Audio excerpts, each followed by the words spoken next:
sort of slightly snobby, I suppose, to say it nowadays, but we had to be daughters of earls, marquises or dukes. We had to be unmarried, obviously, and I think, probably had to have the right sort of figures too. We were quite nervous because we knew that it was going to be, for the first time, televised around the world. So, millions and millions of people were going to watch it. And that was one's first sort of reaction. I remember 4 of us had to go to Westminster Abbey to await her. And we were standing at the door and we could hear her coming, the roar of people. And then round the corner came this, like a fairy tale, this huge golden coach. And it drew up and the doors were opened by 2 pages. And then the Duke of Edinburgh got out the other side and came round. And then we helped her out.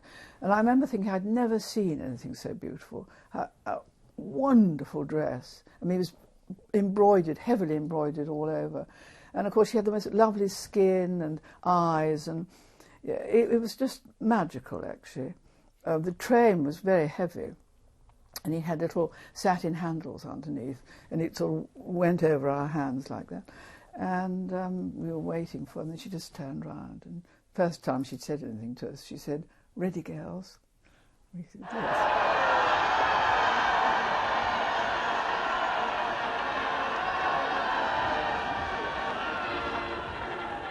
She was very calm. She was absolutely calm, and I think that was wonderful. She made us feel calm. And also we were so busy concentrating because we'd only done 1 rehearsal with her in Buckingham Palace. We'd always rehearsed with the Duchess of Norfolk, and the Queen did walk slightly slower, and so we were sort of busy adjusting our pace to her. And I think we were just concentrating on what we had to do. We knew what we had to do, and we just... and then, of course, the magic moment of coming through the choir into the main part of the Abbey, and it was just like a sort of medieval tapestry. All these ranks of the peerage, all in their robes, and then all the visitors from all the Commonwealth countries, all dressed in their national dress, and these people sitting right up to the roof, and then the music, choir, it was all... You must have thought you were in a fairy tale. I did, absolutely. It was a fairy tale. This is the back of the dress because sadly the front has gone. It was shown in the sun, and it's all... Huge detail. But I know that, and a beautiful embroidery all down. It really looked great because we had to sort of stand out, because there was so much colour, so much going on in the Abbey. We had quite a lot of people to compete with, really, because there they were all in their medieval robes and things. And how did it feel to wear this dress? Do you remember? Well, it wasn't very comfortable, actually. It was very, very tight. That's why I felt I was going to faint. And if you look at the back, it's not lined, and it's quite sort of rough and prickly. So it wasn't actually very comfortable. But by the same token, you must have felt like a princess. I did. I absolutely did. When I put it on, especially, I'd never had a dress, being the war. I'd never even seen a dress like this. And so it was a great thrill. I felt very, very faint. I thought I was going to faint. Luckily, I was standing at the back. So between Black Rob putting his arm out and pinning me to the pillar, I wiggled my toes, and one of the other maids of honour broke her phial of smelling salts and put it under my nose. But that was horrific, because I remember thinking I couldn't see, actually, at one point. It was completely sort of black.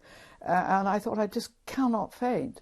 I would ruin the coronation, or, anyway, I didn't, somehow. I didn't, thank goodness. When you think back to the day of the coronation, what sticks most in your mind? Well, I suppose there were several things. One was actually driving to Westminster Abbey and seeing the huge crowds that had been out all night. They were soaking wet, and yet they were all absolutely thrilled. I think they were cheering at anything, but when we came past in the car, they were cheering away, and they all looked so happy. And the second thing, I suppose, was when we first came into the main part of the Abbey and saw this extraordinary, it was like a medieval tapestry. And then the Queen being anointed, and it was a very private moment. We were enormously privileged to be able to see it because we were so near, and to hear her give her life to her country and the Commonwealth. And the third thing, I suppose, is coming out on the balcony and seeing these vast crowds. You couldn't put a pin between them, and all shouting with love and excitement and admiration. You know, it was the beginning of a new Elizabethan age, and I think after the war, this was the most marvellous thing that had happened to most people. It was the most important thing I've ever done, really. People often say, was your wedding? I said, well, my wedding was wonderful, but the coronation was, you know, something I'm going to remember all my life. It was the most amazing day of my life, and I'm so, so lucky to be chosen.